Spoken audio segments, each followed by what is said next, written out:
வணக்கம். நம்ம தலைவர் பேசுறேன். திருப்பரங்குன்றம் பிரச்சனை முடியிறாப்புல தெரியல. அவங்க மேலும் மேலும் அப்பீலுக்கு போறாங்க. அப்பீல் போக மாட்டாங்க. நம்ம கூட பேசணும். அன்னைக்கே பேசக்கன்னு நமக்கு தெரியல. அப்பீல் போக மாட்டாங்க. போனாலும் தோத்து போவாங்க. மேலும் மேலும் தமிழ்நாடு மக்களுடைய இந்துக்களுடைய பகையை நம்ம ஏத்துக்கிற வேணாம் அப்படிங்கிறது போக மாட்டாங்க நம்ம நினைச்சோம். ஆனா மாநில சர்க்காரு, ஸ்டாலின் சர்க்காரு அவங்க டெல்லி போயிட்டாங்க. நாங்க தீவையத்தையே விட மாட்டோம் அப்படின்ட்டாங்க. ஒரே அடியா சொல்லிட்டாங்க. என்ன காரணம் அப்படின்னா, மனு போட்டவங்க ஹைகோர்ட்ல மனு போட்டவரு தனிப்பட்ட அவர் விருப்பம் அப்படின்ட்டாங்க. தனிப்பட்ட விருப்பம் அவர் மலை மேல அந்த இதுல அது ஒரு சர்வே கல்லு, அதுல அவர் தீ வைத்தரம்னு அவர் நினைச்சுக்கிட்டு இருக்காரு. அவருடைய தனிப்பட்ட விருப்பத்தை நிறைவேற்றுறதுக்கு அரசாங்கம் பொறுப்பு இல்லப்பா. அரசாங்கம் பொறுப்பு இல்ல. தனிப்பட்ட பிரச்சனையே அவர் வீட்டுல ஏத்திக்கிற வேண்டியது. மலையில ஏத்துறதுக்கு என்ன இருக்கு? மலையில அப்படிலாம் இருக்க முடியாதுப்பா. அரசாங்கம் சொன்னாத்தே செய்ய முடியும். உன்னுடைய தனிப்பட்ட ஆசை இருந்தா, மலை ஒவ்வொருத்தருக்கு தனிப்பட்ட ஆசை இருந்தா மலை மேல ஏற்ற முடியுமா? அரசாங்க ஸ்தாபனத்துக்குள்ள போக முடியுமா? யாருமே இல்ல.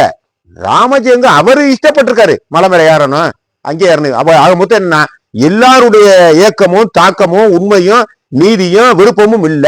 அவர் மட்டுமே மலை மேல ஒரு தீவத்தை ஏத்தன்னு விரும்புறாரு கொண்டு வர்றேன் மாநில சர்க்கார். இது எப்படி எந்த வகையில காயம்? அது சர்வே கல்லு. நீ சர்வே கல்லுன்னு சொன்னது நீதிபதிக்கு தெரியாதா? நீங்க பத்திரிகையில நீங்க பேசுவீங்க. 2 பக்கமும் 4 பக்கமும் ஆய்வு பண்ணி ரெக்கார்டை வச்சு ஆய்வு பண்றேன், 500 வருஷம் ஆய்வு பண்றேன். நீதிபதிக்கு தெரியாதா? இந்த 2 நீதிபதி உத்தரவு போட்டாரு. இந்த 2 நீதிபதி மாடா வச்சாங்க. காட்டுக்குள்ள போய் மாடு வச்சுட்டு வந்தாங்களா தீர்ப்பு சொன்னவங்க? உங்களுக்கு மேல அவங்க ஆழ நீளம் பார்த்து உத்தரவு விடுவாங்க. நீங்க சொல்லி நீங்க சொல்லி அவங்க சொல்லி கொடுக்க தேவையில்லை. நீங்க மாநில சர்க்காருக்கு ஏதோ ஒரு லாபம் இருக்கு. ஸ்டாலினுக்கு ஏதோ ஒண்ணு எதிர்பார்க்கிறாரு. இதுல ஒரே பேச்சு இல்லை. ஏன் இவ்வளவு பிடிவாதம் இருக்கிறதுக்கு என்ன காரணம்? என்ன காரணம்ப்பா சொல்லுங்கப்பா. இதுல என்ன ஏதாவது விஷயம் வேணும்ல? ஏத்த சொல்லிட்டு நமக்கு ஏத்திட்டு போக முடியானையா? கலெக்டர் வேற அறிக்கை கொடுத்துட்டாங்க. ஆமா, இது அவர் தனிப்பட்ட விருப்பம். கலெக்டர் கொடுத்துட்டா போயிட்டேன் பாத்துக்க. கலெக்டர் பேச்சு அங்க கோர்ட்டுக்கு போயிருச்சா தொலைஞ்சா அந்த வேலை நீதிபதி தூக்கி குப்பையில விட்டுருங்க. கலெக்டர் விட்டாரவன். கலெக்டர் பேசுற கூட போயிட்டேன். கலெக்டர் ஆஃபீஸ் தேவையில்லை நான் சொல்லிக்கிட்டே இருக்கேன். கலெக்டர் ஆஃபீஸை பூட்டணும். கலெக்டர் வெளியே பிடிச்சி தள்ளுகிற ஆஃபீஸ்ல போய் கிராம வேலை கலெக்டர் கூட போட்டோம் நான் சொல்லிக்கிட்டே இருக்கேன். யாருமே கேட்கறீங்க. நீ கலெக்டர் வேலை சுப்ரீம் கோர்ட்டை தாக்கல் பண்ணிட்டாங்க. ஆமா, அங்கே சட்ட ஒழுங்கு பிரச்சனை வந்துடும். அது அவர் தனிப்பட்ட விருப்பம். இந்துக்கள் யாரும் இங்க குடியேற்றணும்னு தீவு ஏற்றணும்னு சொல்லல. இவங்கெல்லாம் வர்றாங்க, இவங்கெல்லாம் ஏத்த நினைக்கிறாங்க, அதுக்கு மல்லு கட்டுறாங்க எங்களோட அரசாங்கத்தோட அப்படின்னு அவங்க போய் தாக்கல் பண்ணிருக்காங்க. திமுக காரங்க என்ன சொல்றாங்க?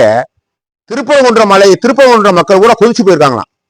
என்னடா நாங்க ஒண்ணு மண்ணா இருக்க இந்துக்களும் முஸ்லீம்களும் ஒண்ணு மண்ணா இருக்க, எங்கேயே வர என்னடா கலவரத்தை எழுத்துட்டு போறேன்? இந்து முன்னணிங்கிறேன், RSSங்கிறேன், பாரதிய ஜனதாங்கிறேன். நாங்க ஒற்றுமையா இருக்கோம்ப்பா. எங்களுக்கு தீவம் ஏரியாவனா இது வரையான எப்பவும் கூட இருக்கமோ, நாங்க அமைதியா வாழணுமே திமுக காரன் சொல்றேன். ஏப்பா திருப்பரங்குன்றம் இந்துக்கள் வாழ்றேன்னா திருப்பரங்குன்றம் அந்த மலை சொந்தம், முரியன் சொந்தம். முறிய இருக்கக்கூடிய இடத்துல மக்கள் வாழ்றேன். அவ்வளவு அவன் சொல்றதுலாம் உரிமை இல்லையா? உன் பேச்சுக்கே வர்றேன். அவன் சொல்றதுலாம் உரிமை இல்லை.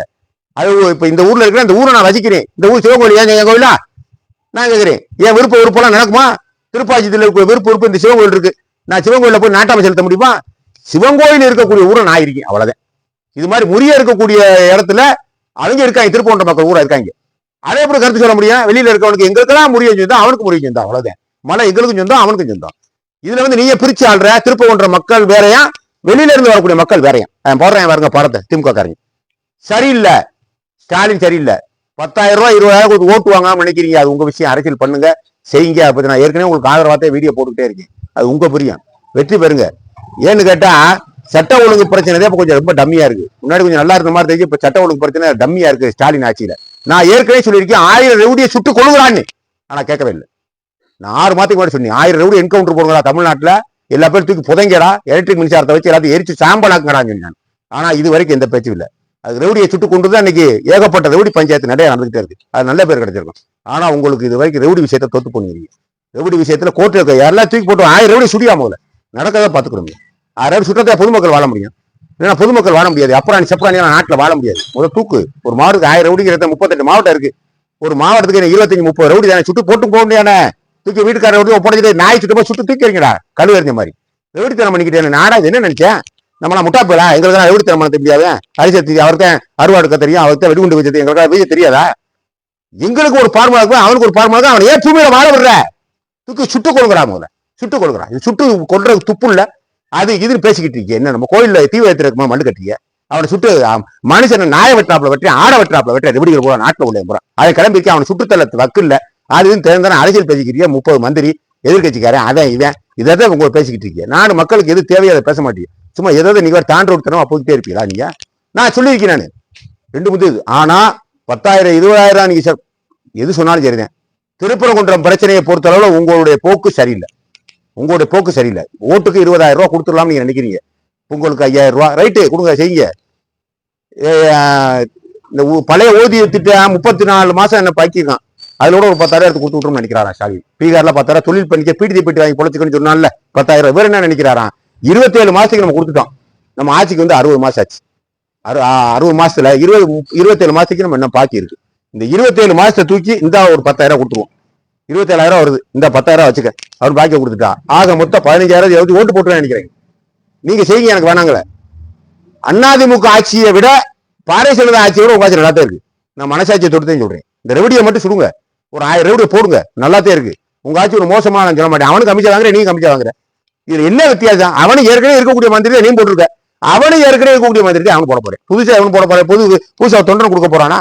எவனும் கொடுக்க மாட்டேன். சாக போற கிளவன் இது வரைக்கும் செலவழிச்சு உட்காந்துக்கிட்டு இருக்காங்க. இது வரைக்கும் பூரா பாருங்க, ஏற்கனவே இருந்த மந்திரி அப்படியே தூக்கி போட்டுருவாங்க. இவன் எப்படி திமுக காரன் எப்படி ஏற்கனவே இருந்த மந்திரி அப்படியே. இதுக்கு ஓட்டு போட தேவையே இல்லை. இதுக்கு ஸ்டாலினுக்கு ஓட்டுனா நேரடியா ஓட்டு, எடப்பாடிக்கு நேரடியா ஓட்டு. எதுக்கு புது ஆளுக்கு வாய்ப்பு இருக்கா? கிடையாது.